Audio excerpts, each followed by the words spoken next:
여러분, 하나님이 한 영혼을 어느 정도나 사랑하고 계신지 아세요?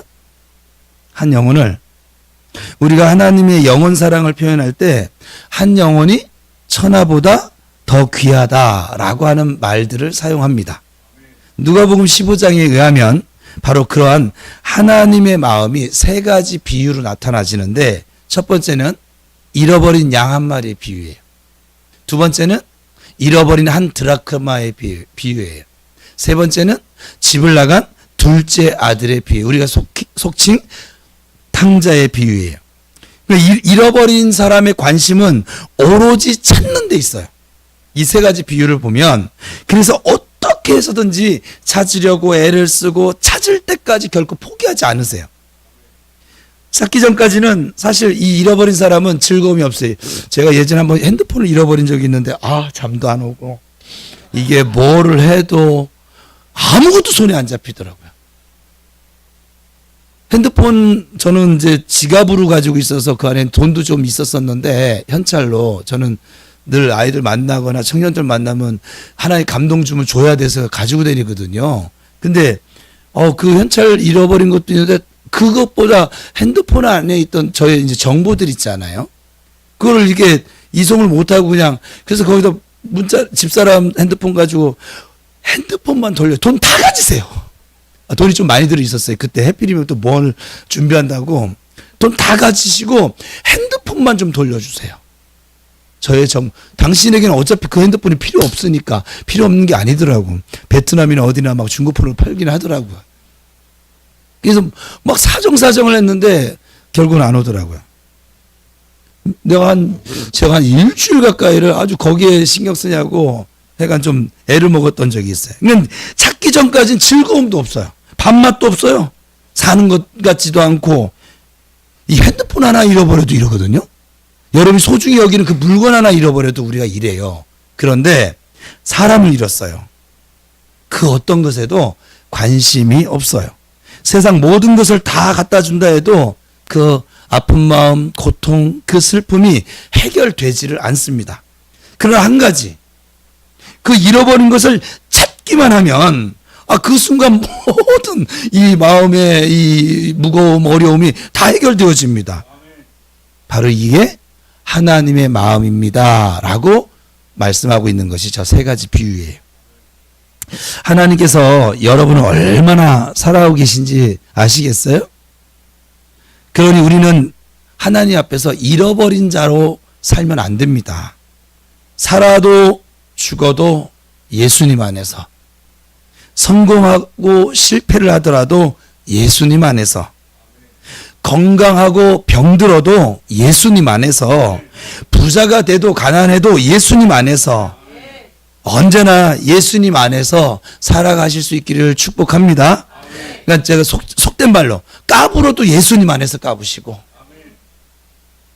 그러니까 상처를 받아도 예수님 안에서, 시험 들어도 예수님 안에만 거하세요. 그럼 살 길은 열려져요.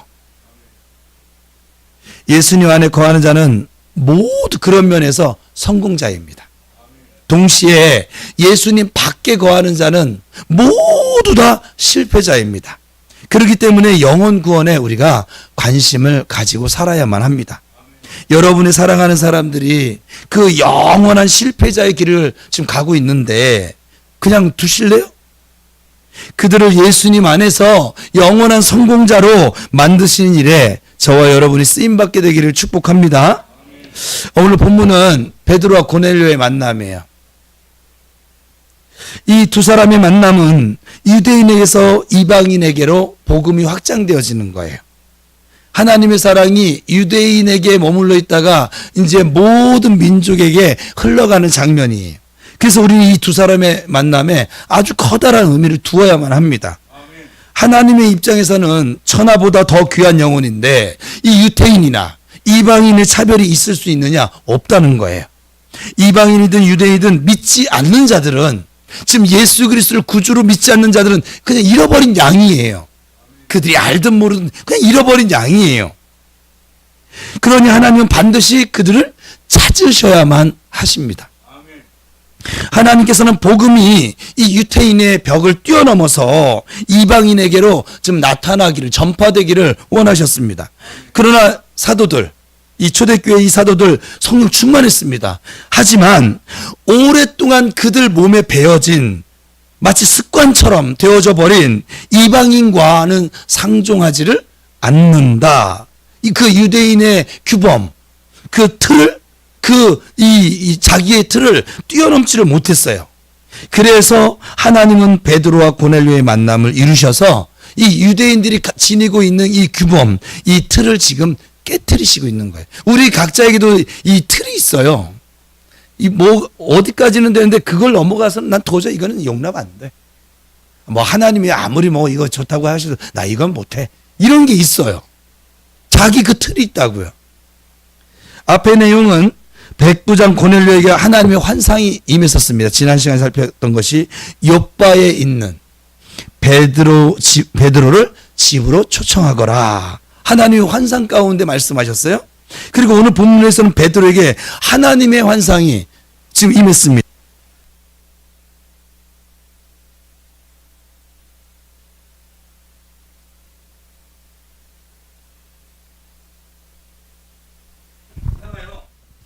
일어나서 그 짐승들을 잡아 먹어라 라고 명령을 하셨습니다. 그런데 이 베드로는 하나님의 명령은 지금 다 피드백 안 돼요. 하나님의 명령을 기도도 해보지 않고 즉시 얘가 문제예요? 얘가 문제였대요.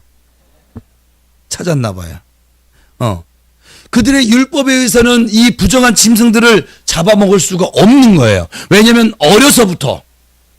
근데 이들의 생각이 틀린 것도 아니에요. 뭐냐면 레위기 11장을 보시면 땅에 있는 짐승과 하늘에 나는 새 그리고 물고기 중에 먹어도 괜찮은 것과 먹어서는 안 될 부정한 것들에 대해서 하나님께서 말씀을 하셨어요. 그 규범에 따라서 유대인들은 음식을 그동안 가려왔거든요. 이제 와서 하나님께서 먹어도 괜찮아 라고 말씀을 하시니까 베드로가 이건 태어나면서부터 여태까지 이게 몸에 배어진 습관인데, 참고로 우리 집사람은 아직도 물에 빠진 고기를 못 먹어요. 제가 아무리 맨 처음에는 막 화를 내보고 뭐랬는데 안 돼요. 조금도 안 돼요. 제가 볼 때는 못 먹는 거예요. 못 먹어요. 같이 안 살아봤잖아요. 말을 하지 마요. 왜? 못 먹어요. 이게 어려서부터 몸에 배어진 이 습관을 바꾼다는 게 쉽습니까, 여러분? 여러분들은 여러분 몸에 배어진 그 습관 버리기가 쉬워요, 어려워요? 어려워요. 굉장히 어렵습니다. 집사람이 지금 물에 빠진 고기를 못 먹는 게 중요한 게 아니에요. 그 습관 바꾼다는 게 이렇게 어려워요. 제가 오죽하면, 이건 좀 여벌인데, 그냥 당신 앞에서 모든 사람들이 다 먹으면 맛있다고 하면 좀 먹어봐. 그걸 못해요. 그래서 제가 야단을 치기도 하고, 얼렸다가 달랬다가, 내가 이거 먹으면 10만 원 줄게 해본 적은 없지만, 약간, 얼레고 달래고, 근데도 못 먹어요. 지금도 못 먹어요. 성지순례 갔습니다. 남들 전부 다 그 호텔 조식 각 내려와서 다 먹는데, 혼자만 냄새가 난다고 해서 호텔 자기 방에서 다 사람들 내려서 먹는데, 거기서 누룽지 끓여 먹고 있던 사람이. 못 먹어요. 그 냄새를 못 이기나 봐요. 그 고기 냄새를. 어쨌거나 베드로가 어려서부터 이 규범도 자기의 어떤 나쁜 습관도 아니에요. 하나님의 말씀을 따라 생겨진, 우리 얘기로 하면 종교 습관이에요. 여러분 지금 주일날 되면 교회 나오는 것 같은 이런 거예요, 막. 그런데 하나님 지금 뭐 그래요? 베드로가 쉽게 받아들일 수 있느냐? 제가 생각해도 없습니다. 저도 지금 하나님께서 성령 사역을 시키면서 제가 지금 점점 다 깨져가고 있어요. 제가 이거는 안 됩니다. 했던 거를 지금 이미 깨졌어요. 깨졌어요. 왜냐 시간이 지나보니까 방법이 없더라고. 하나님이 하시겠다는데 그죠? 하나님의 일은 하나님이 하시는 것이죠. 그걸 내가 하면 나의 일이겠죠. 근데 하나님께서 저를 통해서 하나님의 일을 나타내길 원하시니까 제가 깨질 수밖에 없더라고요. 그래서 거절을 합니다. 베드로 용감하죠? 거절합니다. 예, 저도 거절했었습니다. 거절했다가 혼나긴 했지만 15절을 보시면 같이 읽겠습니다. 하나님의 명이 계속되죠. 시작. 또 두 번째 소리가 있으되 하나님께서 깨끗하게 하신 것을,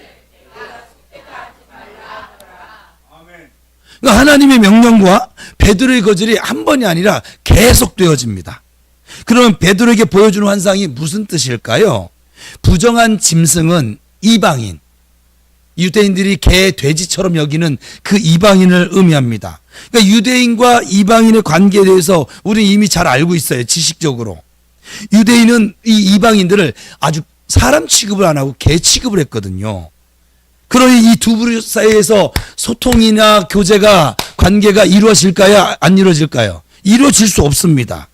유대인들은 이방인과의 접촉을 아예 금해버렸습니다. 법으로. 교류를 막았고 아예 상대하지 않았습니다. 왜? 사람이 아니니까.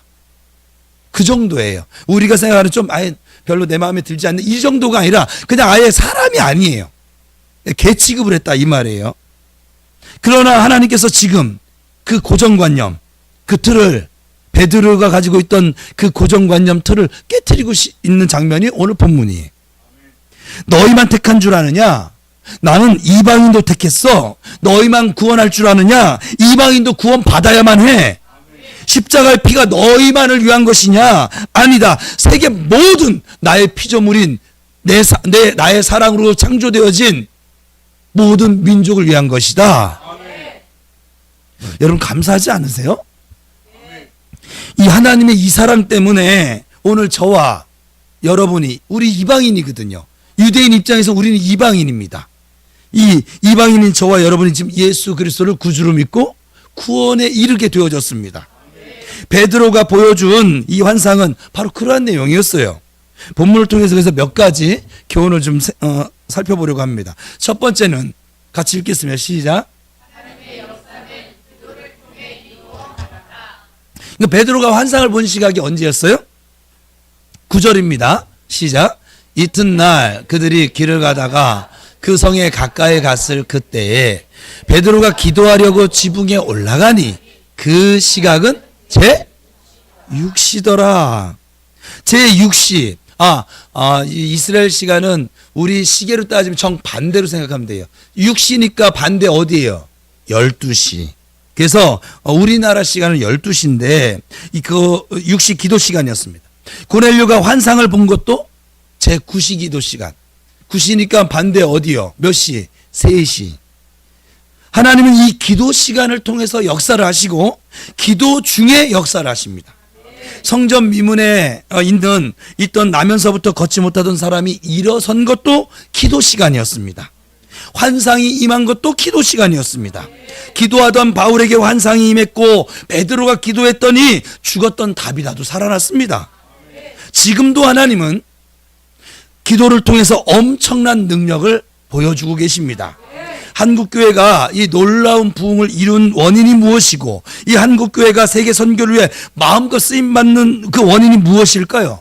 한국교회의 특색은 외국에 없는 건데요. 그게 뭐냐? 기도의 열심이요, 특심이요, 아주 뜨거운 기도라는 거예요. 외국 교회들이 우리 한국에 와서 기도를 배워갑니다. 우리 기도를 수출하는 민족이 지금 대한민국이에요. 모이면 기도하고 흩어지면 전도하자. 이 표어가 한국교회 전체의 표어라고 할 수도 있어요. 해볼까요? 모이면 기도하고 흩어지면 전도하자. 예. 이처럼 한국교회는 기도에 힘을 썼습니다. 그래서 하나님께 쓰임받을 수밖에 없었던 것이지요. 예수님은 기도하는 사람과 함께 동역하십니다. 하나님은 기도하는 교회를 사용하시고 사도행전의 이 성령 충만한 사람들은 기도하는 사람들이었습니다. 예수님도 기도의 사람이셨고 베드로도 고넬료도 기도의 사람이었습니다. 여러분도 하나님께 쓰임받기를 원하신다면 먼저 기도의 사람이 되시기를 축복합니다. 나한테는 왜 다른 사람 저렇게 보여진다는데 환상을 보여주시지도 않고 나한테는 왜 이렇게 능력이 나타나지 않을까? 이렇게 여러분 불평하거나 따지기 전에 여러분의 무릎 꿇음이 하나님 앞에서 어느 정도인지를 먼저 살피셔야 돼요. 하나님이 쓰시고자 하는 사람은 많아요. 그렇지만 쓰임 받는 사람은 적습니다. 왜냐하면 이유는 단 한 가지예요. 기도가 없기 때문에 그래요. 교회도 마찬가지죠. 기도를 사랑하고 기도에 힘쓰는 교회를 하나님께서는 사용하시겠지요. 기도 없이는 성령의 역사도 없다라고 주장을 해도 거의 틀린 말은 아닙니다.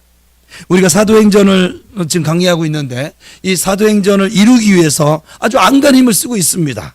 우리 교회가 사도행전적인 교회가 되기 위해서 아주 최선을 다하고 있습니다. 그러나 기도가 없다면 우리가 아무리 제가 이 강대사에 외친다 하더라도 아무 소용이 없을 것이고 성공은 이루어질 수가 없습니다. 교회에서 정해진 기도 시간이 언제일까요? 여러분 최선을 다해 참석하시기 바랍니다. 현재 우리 교회는 기도 시간이 수요 기도회와 공식적인 것이 토요 기도회 이렇게 두 기도회 시간이 있어요. 그리고 상반기에 한 번, 후반기에 한 번, 2주간 특별 이제 앞으로는 저녁 기도회로 할 거예요. 저녁 기도회가 있어요. 이렇게 기도회가 있는데 참석에 힘쓰십시오.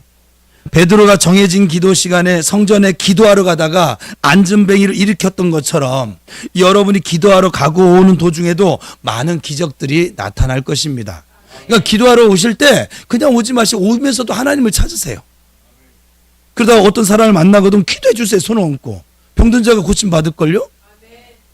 가끔 특별 기도의 기간이 정해지죠. 1년에 2번. 그럴 때 특별히 참석에 힘을 쓰십시오. 특별 기도 기간은 제목 그대로 특별하신 하나님의 복을 받을 수 있는 아주 좋은 시간이고 기회입니다. 교회가 작정 기도 기간을 정하고 기도한다라고 하는 것은 영육간에 복을 주시기 위해서 주시기 위한 하나님의 계획이 담겨져 있음을 아셔야만 합니다. 특별히 개인적으로 기도의 시간을 좀 정해서 기도하시길 바랍니다. 될 수 있는 한 아무튼 많은 시간을 무릎을 꿇으십시오. 하루에 1시간 무릎을 꿇는 사람과 2시간 무릎 꿇는 사람 하나님이 어떤 이에게 역사하실까요? 경제적으로 여유가 있어지면 기도 시간이 줄어든다고 해요. 사람들이 공통적으로.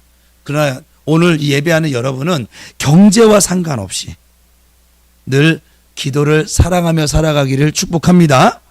적은 복 받고 조그만 복 받고 기도 중단하지 마시고 좀 더 큰 복을 받기 위해서 계속 기도하실 수 있기를 바랍니다.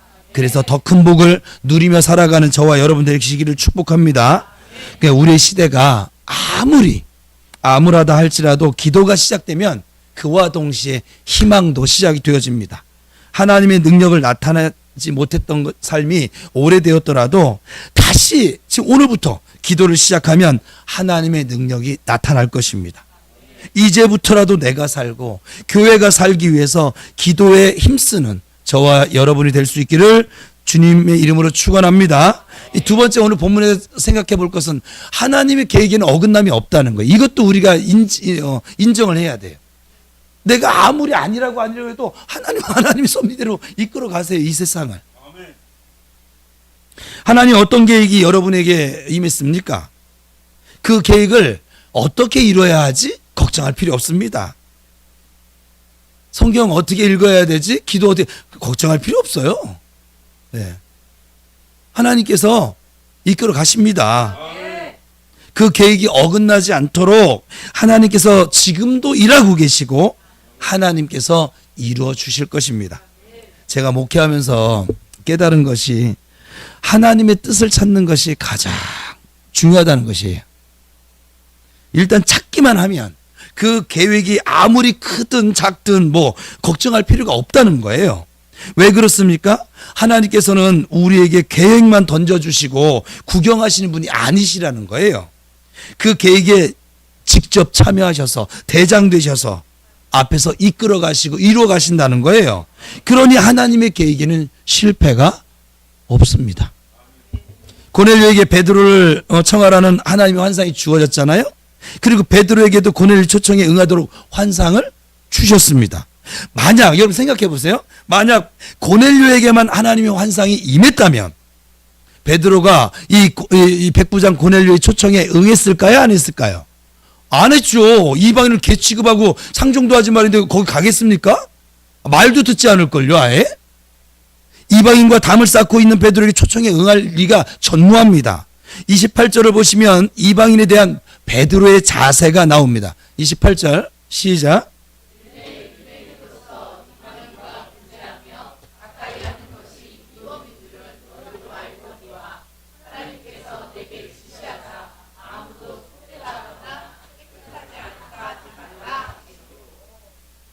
이방인에 대해 아주 철저하게 담을 쌓고 있는 베드로.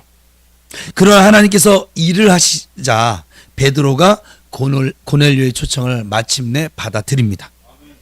이방인에게도 복음이 전파되도록 하기 위해서 고넬료를 준비하셨고 베드로도 하나님은 준비하셨습니다. 그리고 하나님이 계획하신 대로 이방인에게 복음 전파가 시작되어집니다. 창세기 7장을 보시면 우리가 잘 아는 노아의 방주 사건이 나오잖아요. 하나님께서 세상이 악으로 물들어 버렸어요. 그냥 하나님이 없어. 그래서 물로 멸망을 시키시고 대신 노아 가족을 구원해서 새로운 세상을 만드신다는 계획을 세우십니다. 이게 하나님의 구속사라고 하는데, 하나님의 계획대로 노아의 8식구 외에 모든 인류가 멸망을 받았습니다. 이 방주 밖에는 심판이었고 이 방주 안에는 구원이었습니다. 그때 방주 안에 있는 노아 가족들을 하나님께서 어떻게 하셨습니까? 너희가 이제는 구원을 받았으니까 이제 너희들이 알아서 살아. 방관자가 되었습니까? 아니죠. 노아의 가족들이 새로운 세상에서 새로운 삶을 살 수 있도록 하나님께서 다 준비하고 계셨습니다. 하나님의 계획이니 하나님께서 이루신 것입니다. 창세기 8장 1절을 같이 읽겠습니다. 시작. 하나님이 노아와 그와 함께 방주에 있는 모든 들짐승과 가축을 기억하사 하나님이 바람을 땅 위에 불게 하심에 물이 줄어들었고, 하나님은 방주 속에 있는 노아의 가족과 각종 짐승들을 기억하시고 관심을 가지시면서 그들이 밖으로 나갈 수 있도록, 밖은 뭔데 진흙덩어리거든요. 홍수로 말미암아 우리 여름에 물난리 나면 어때? 그 다음에 그거 여러분 다시 회복하는데 시간이 얼마나 많이 걸리는 줄 아십니까? 바람을 동원해서 물이 줄어들게 하였고 땅이 마르게 했습니다. 구경하시지 않고 있다는 거예요. 무관심하지도 않다는 거예요. 하나님께서 세우신 계획이니까 하나님께서 끝까지 책임지고 이루어 가시는 것이에요. 여러분, 복을 위해서 기도하라고 여러분에게 혹시 말씀해 주셨어요? 그럼 여러분이 기도하고 있는 동안 하나님은 여러분에게 주어질 복을 준비하고 계시는 하나님이세요.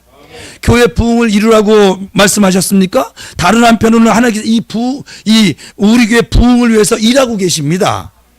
하나님이 주신 계획이 무엇일까요? 그 계획이 무엇이든 하나님께서는 그 계획을 이루어가고 계심을 믿으시기 바랍니다. 그러니 담대하게 나가십시오. 하나님이 책임져 주시고 하나님이 해주신다는 믿음으로 나아가십시오. 그러면 반드시 그 믿음 그대로 이루어 주십니다. 우리 교회가 계획하는 일들도 마찬가지죠. 고넬료는 가만히 있었지만 하나님께서 베드로를 찾아가서 이 일을 진행시켜 주십니다. 방주 속에 들어있던 노아의 가족이 밖으로 나오기 위해서 할 수 있는 일은 아무것도 없었어요. 하지만 그 순간 하나님 방주 밖에 모든 일을 다 하고 계셨습니다. 하나님 완벽하게 일을 책임져 주십니다. 조금도 어긋남이 없이 진행해 주십니다. 하나님의 계획을 붙잡고 순종하기만 하면 100% 그래서 성공이라는 거예요.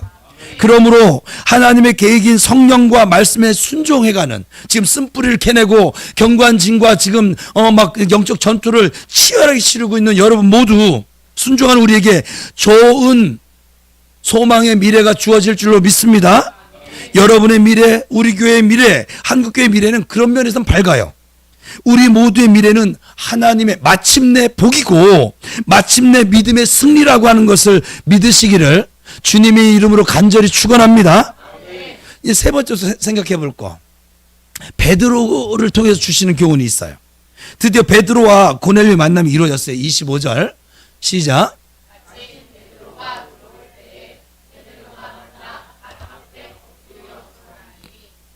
베드로를 보자마자 고넬료가 엎드려서 절을 합니다.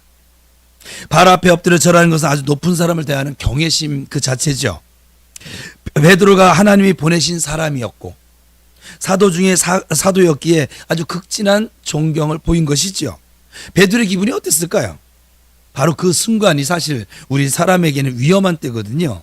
26절 베드로가 일으켜 이르되 일어서라. 나도 사람이라. 베드로가 들어서자마자 그에게 모든 영광과 존귀와 관심이 쏠렸어요. 저도 이제 신방을 가보면 다는 아니지만 항상 다는 아니에요.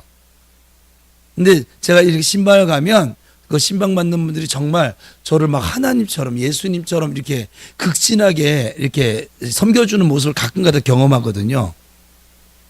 그렇게 그런 마음으로 지금 고넬료도 지금 섬기고 있는 것이지요. 그때 베드로가 보여준 겸손은 그가 왜 하나님께 위대하게 쓰임 받을 수 있었는가를 보여줍니다. 일어서라. 나도 사람이라.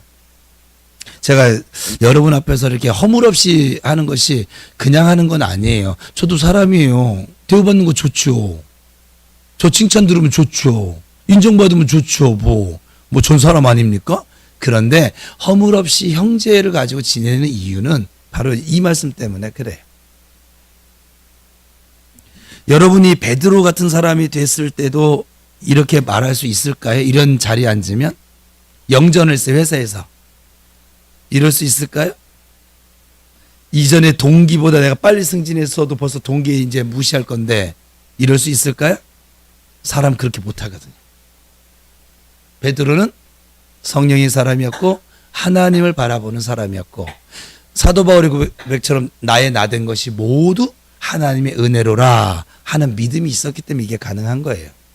여러분들 늘 이러시길 바랍니다. 하나님께 쓰임받다가 교만해서 무너진 사람이 얼마나 많습니까? 우리 주변에. 내가 죄인인 줄도 모르고 내가 도구일 뿐일 줄도 모르고 내가 열심히 했기 때문에 다 이룬 것을 착각하고 내가 예수님이라 되는 줄 착각하다가 패망하고 넘어지게 되는 것이지요. 교만 때문에 수십 년 공든탑이 무너지고 말게 됩니다. 여러분 잘 되어질수록 이제 앞으로 잘 될 일이 여러분이 어떤 여리고성을 무너뜨려서 전리품을 얻을까? 제가 지금 요즘 굉장히 궁금하거든요, 지금. 어떤 아이성을 정복을 해가지고 그 전리품을 얻을까? 농사도 짓지도 않고, 밭도 매지 않고, 논도 매지도 않고, 어떻게 하나님이 이 복을 누리게 될까? 궁금합니다, 심히. 아주 멀지 않았어요. 물론 다는 아니에요. 항상 얘기하지만 믿고 순종하는 사람에게 하나님은 그것을 나타내실 거라 이 말이에요. 여러분 성공하셨어요? 많은 것을 이루셨어요? 존경과 높임을 받고 있습니까? 능력을 나타내고 심지어 죽은 자를 살리기까지 하고 계세요? 여러분 때문에 교회가 부흥되고 있지요. 그럼에도 불구하고 우리는 다 사람일 뿐입니다. 나도 사람이라. 해봅시다. 나도 사람이라. 이 자세를 갖는다면 반드시 성공하고 끝까지 승리합니다. 왜냐하면 겸손한 자는 하나님을 의지하게 되어져 있고 하나님을 높일 수밖에 없기 때문이고 하나님께서는 겸손한 자에게 은혜를 더하여 주시는 분이기 때문에 그렇습니다. 한편으로는 나도 사람이라고 하는 이 고백 속에는 나도 흠이 있어 라고 하는 겸손한 뜻도 담겨져 있습니다. 베드로도 흠이 있습니다. 목사도 흠이 있고 열심히 신앙생활 잘하는 성도들도 흠이 있습니다. 흠이 없어서 만약에 설교를 해야 된다. 설교할 수 있는 사람은 이 세상에 단 한 명도 없습니다. 저기 앉아있는 성 목사님이 굉장히 흠이 없어 보이잖아요. 우리 박진희 목사님 굉장히 순수하고 흠이 없어 보이잖아요. 파헤쳐 보세요. 그러니 여러분 사람 때문에 실망하지 마세요. 사람 보지 말고 믿음의 주여 온전케 하시인 예수를 바라볼 수 있기를 바랍니다. 아멘. 베드로도 사람입니다. 아멘. 목사님 저도 사람입니다. 아멘. 그러니 여러분도 사람입니다. 아멘. 믿습니까? 아멘. 그렇다면 겸손해지세요. 아멘. 사람 보고 시험 들지 않도록 하십시다. 아멘. 우리는 어디까지나 이 땅에 육체를 입고 사는 동안은 사람일 뿐입니다. 아멘. 네 번째 고넬료가 주는 교훈이 있어요. 베드로가 주는 교훈은 겸손이었어요. 고넬료가 주는 교훈이 있습니다. 베드로가 들어오자마자 고넬료가 발 앞에 엎드려 절을 했습니다. 고넬료의 겸손을 볼 수 있는 모습이죠. 똑같은 모습이에요. 고넬료는 이스라엘을 지금 지배하고 있는 통치자, 우리 일제 식민지로 따지면 일본 장교예요. 베드로는 지배를 받고 있는 식민지 백성일 뿐이에요. 그런 위치 때문에 고넬료가 베드로의 발 앞에 엎드려서 절한다. 있을 수 없는 일입니다. 그러나 고넬료는 엎드려 절하면서 베드로를 맞이합니다. 왜냐하면 하나님께서, 그가 위대한 게 아니라 하나님께서 보내신 사람이었기 때문에 그래요. 다른 이유 없어요. 베드로만 겸손한 사람이 아니라 고넬료도 겸손한 사람이었던 것이죠. 베드로가 흠이 없기 때문에 높임받은 것이 아니었습니다. 고넬료가 훌륭한 인격을 가지고 있었기 때문인 것이죠. 제가 흠이 없어서 지금 여러분들에게 이 목사의 대접을 받는 것이 아니라 여러분이 훌륭하기 때문에 지금 저를 목사로 이렇게 섬겨주고 대접하고 관계를 맺고 있는 것이에요. 아닌가 본데? 저는 그렇게 생각을 하는데, 우리가 고넬료처럼 겸손한 모습으로 이웃을 대하고 섬길 수만 있다면 우리 사회, 또 우리 교회, 우리 가정이 훨씬 더 아름다운 모습을 보여지고 나타나지게 될 줄로 믿습니다. 29절을 보시면 고넬료를 만난 베드로가 왜 자신을 불렀는지 묻게 됩니다. 29절 시작.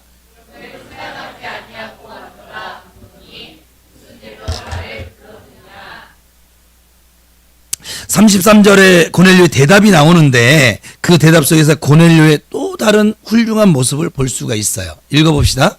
내가 곧 당신에게 사람을 보내었는데 오셨으니 잘하였나이다. 이제 우리는 주께서 당신에게 명하신 모든 것을 듣고자 하여 이 고넬료의 말씀을 듣는 태도, 자세가 나오는 거예요. 지금 우리 데살로니가 전서 제자 훈련을 하는데 데살로니가 정말 훌륭한 교회거든요. 개척된 지 2, 3개월 만에 얼마 되지 않아서 모든 믿는 자들이 믿음의 본을 보이는 교회가 데살로니가 교회고, 이 교회는 믿음의 역사가 나타나고, 예수 믿은 지 얼마 되지도 않았어요. 근데 믿음의 역사가 나타나고 사랑으로 서로 수고하고 소망의 인내 가운데 하나님을 향하여 성령의 기쁨으로 말씀을 받고 막 이런 교회거든요. 근데 이 데살로니가 교회가 이런 교회가 될 수 있었던 근본적인 이유가 있는데 뭐냐면, 하나님의 말씀을 들을 때 사람의 말로 듣지 않아요. 또 성령의 기쁨으로 말씀을 받아요. 그것이 그 교회의 능력이 되어진 거예요. 지금 고넬료에게 나타나는 장면이, 우리는 주께서 당신에게 명하신 모든 것을 듣고자 하여, 하나님께서 베드로에게 말씀하신다는 거예요. 하나님께서 베드로에게 말씀하신 것처럼 오늘날도 하나님은 말씀해 주고 계십니다. 누구를 통해 말씀하십니까? 기록된 성경을 통해서 말씀하십니다. 또 세우신 설교자들을 통해서 말씀하십니다. 예배드릴 때 설교자를 하나님이 말씀하시기 위해서 세우신 도구라는 생각을 우리가 갖게만 된다면, 그 믿음만 생겨진다면 설교든 태도가 아마도 많이 달라질걸요? 강단에서 전해지는 말씀이 허물 많고 죄 많은 이 정태호 목사의 말이 아니라 하나님께서 목사를 통해서 말씀하신다고 믿으시기를 축복합니다. 아멘. 제가 하브루타 할 때도 그랬잖아요. 목사님께서 오늘 말씀하셨, 그럼 제가 수정시키잖아요. 목사님을 통해서 하나님께서 말씀하신 것. 저도 다른 데 가면 다른 목사님이 설교하는 거 들을 때 그의 말로 듣지 않거든요. 그의 말 들어서 내가 뭐 할 건데? 아무 의미가 없어요. 내 부모 말도 때로는 잘 안 듣고, 내 아내 말도, 내 남편 말도 잘 안 듣는데, 내가 생판 모르는 목사님 말 들어서 뭘 할 거라고요. 의미가 없어요. 그런데 하나님이 나를 그 자리에 가게 하신 것을 내가 믿고, 또 그 자리에서 하나님께서 그를 세우셔서 지금 그를 통해서 나에게 말씀하시는 하나님을 믿는 거예요. 하나님을 믿으세요. 사람을 믿지 말고. 설교자한테 시험 들지도 마세요. 지난주에 우리 박지민 목사님 설교하셨는데, 제가 제자 훈련 가서 늘 하브루타를 먼저 하거든요. 하브루타 하면서 주일 설교 말씀을 들으면서 주일 설교 말씀을 들으면서 화단에 뭐 해바라기 꽃이 있고 채송화 꽃이 있고 뭐 주일 말씀 가지고 계속 제가 리바이벌을 들었어요. 정말 우리 교회 훌륭한 교회예요. 사람의 말로 받지 아니하고, 하나님께서 이 강단에 누가 서든지 그건 중요치 않아요. 하나님께서 세우신 설교자가 서겠죠. 그 설교자를 통해서 하나님 말씀을 하실 때 사람의 말로 받지 아니하고 성령의 기쁨으로 이 하나님의 말씀을 받는 이 자세, 그 자세가 오늘 이 고넬료는 자기 집만 구원받은 게 아니라 자기 집의 하인들, 종들, 지금 성경에 보면 뭐 가까운 지인들까지 다 불러 모읍니다. 왜요? 하나님이 은혜 주실 것을 확실히 믿고 있는 거예요. 그 믿음이 있는 거예요. 불러 모으는 거예요, 막. 제가 어제 토요기도회가 정말 하나님께서 뭐 특별한 저에게 말씀을 주시고 은혜를 주셔서 제자 훈련하면서 개봉 박두 내일 토요기도회는 기대하시라. 제가 그랬었어요, 제자 훈련 때. 어제 오신 분들은 그 하나님의 그 놀라우신 사랑을 모두 여러분 신비에 아마 새겨졌을걸요? 주께서 그렇게 말씀하시던데. 여러분의 병든 몸도 치유받을 것이고. 그러니까 하나님의 말씀으로 우리가 받는다는 것이 아니 왜 열두 혈증 앓던 여인이 우리 지금 특송한 것처럼 예수님의 옷자락에 내 손이 닿기만 해도 내가 나을 거란 그 믿음 있으니까 탔는데 나았잖아요. 예수님이 내가 명령하니 네 병에서 놓여질지다 이거 선포도 안 하셨어요. 믿음으로 낫는 거예요. 사역자들의 사역으로도 고침이 이루어지지만 나에게 주어진 하나님을 향한 아주 절대적인 신뢰, 그 믿음으로도 우리의 병은 얼마든지 고쳐질 수 있어요. 왜냐하면 이거 흙덩어리거든요.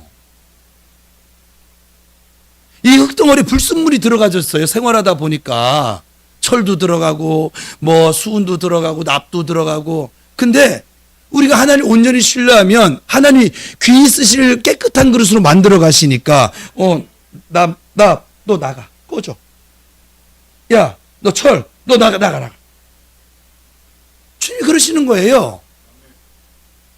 그러니까 여러분이 기도할 때도 나가고 사역자를 통해서도 나가고 여러분 예수님만 바라봐도 나갈 것이고 그게 치유예요.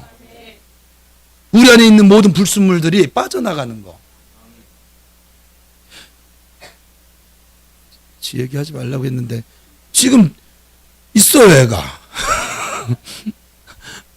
뭐 애가 운동하다 다쳤대. 누군지 나도 몰라. 기억은 안 나. 근데 맨 처음에는 전화해가지고서 목사님 죽을 것 같아요. 말도 못해 봐. 전화기로 기도했어요. 났어요. 운동하다가 다쳤어요. 목사님 교회 왔어요. 기도했어요. 났어요.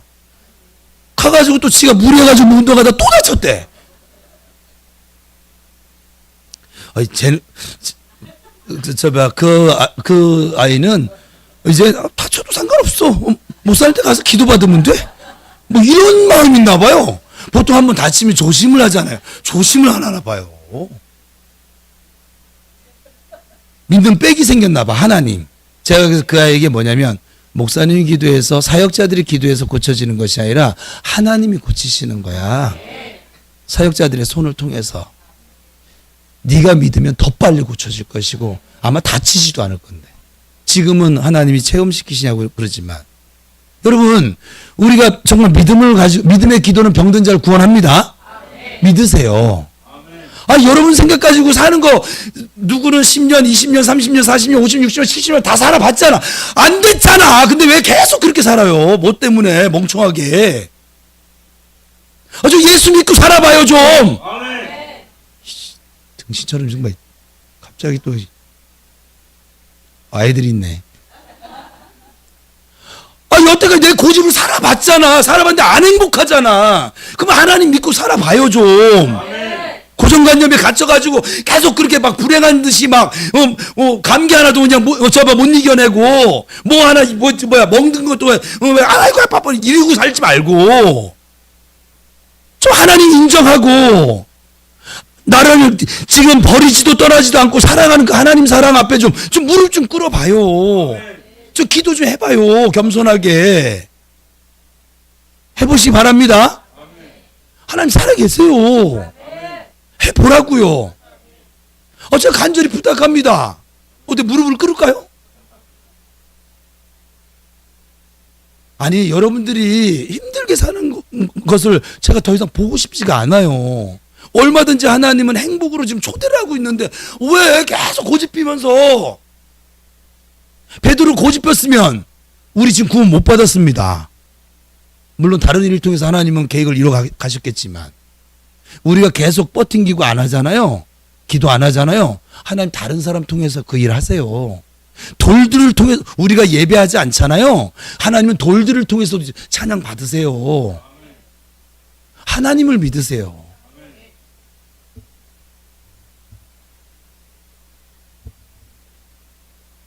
그러면 무슨 말씀이 들려지든 이 시간에 시험 들지 않고 은혜 받을 수 있습니다. 그리고 들려진 그 말씀에 순종할 수도 있습니다. 사람의 말로 생각하니까 내가 듣기 싫은 말이 들리면 시험 들고 싫어합니다. 사람의 말로 들으니까 순종할 수도 없습니다. 아니, 못합니다. 강단에서는 여러 종류의 말이 선포되지요. 복음도 선포되고 하나님의 뜻도 선포되고 예수도 선포되고 축복과 저주도 선포되고 듣기 좋은 말 싫은 말 뭐 권면 다양한 말씀이 선포되어집니다. 말씀이 선포될 때 말씀을 여러분 편식하지 마시고 어떤 말씀이든 내게 필요한 말씀이다. 하나님이 지금 나에게 하시는 말씀이다. 그런 자세로 듣고 순종하셔야만 합니다. 왜냐하면 하나님의 말씀이기 때문에 그래요. 33절 끝을 보세요. 같이 읽습니다. 시작. 모든 것을 다 하나님 앞에 있나이다. 베드로 앞에 지금 있는 것이 아니라 하나님 앞에 있다라고 뭐요? 고넬료가 이럴 수 있었던 이유는 하나님 앞에 내가 있습니다. 여러분들 지금 정태호 목사 앞에 앉아 있는 것이 아니라 하나님 앞에 지금 앉아 있는 것이에요. 여러분 지금 누구 앞에 서 계세요? 네. 설교자는 모세의 손에 들려져 있는 지팡이 같은 존재고 다윗의 손에 들려있던 그 물맷돌 같은 존재에 불과합니다. 그래 이 도구인 설교자 보지 마시고 하도 2대8 얘기해서 이제 2대8 안 했더니 이상하죠. 막. 이 도구를 사용하시는 여기다가 제가 생각할 땐 그래요. 여기다가 하나님이 조인성을 딱 세워놨어 봐. 얼마나 좋겠어. 그죠? 이왕 같은 예배, 이왕이면 다홍치마라고 예배드리는데 좋잖아. 눈도 즐겁잖아. 근데 하나님은 이 물맷돌 같은 저를 여기다 이렇게 시커멓 짭짭해가지고서는 저를 여기다 세워놓고 지금 말씀하고 계시잖아요. 도구일 뿐입니다. 돌멩이에 불과합니다. 설교자 보지 마시고 도구를 사용하고 계시는 하나님을 보실 수 있기를 축복합니다. 그럴 때 말씀의 은혜가 임하고 말씀의 능력이 나타나게 될 줄로 믿습니다. 베드로의 설교가 이제 34절 이하에 나타납니다. 이 내용은 다음 주에 살필 것입니다. 베드로와 고넬료의 만남으로 복음의 확장에 방해가 됐던 아주 커다란 장벽, 이 틀이 깨져버렸습니다. 하나님의 계획이 임하자 두 사람이 다 순종을 했고 이 순종의 결과로 이방 세계로 복음이 확장되어졌습니다. 오늘도 하나님의 계획은 계속 주어지고 이루어지고 있습니다. 그 계획에 우리 모두 믿음으로 순종합시다. 지금 이 시간에도 우리가 만나야 할 사람이 있습니다. 복음의 확장을 위해서 그 사람을 만나라고 명령하십니다. 순종하시기 바랍니다. 하나님의 명령에 순종하는 우리 모두가 되실 수 있기를 주님의 이름으로 축복합니다. 그리하여 이 복음의 능력이 나타나져서 하나님의 나라와 의를 세워가는 우리 성도들과 교회, 부평 우리 교회가 되어져서 놀라운 이 하나님의 구원 역사를 이루어 가시기를 주님의 이름으로 축원합니다. 기도하겠습니다.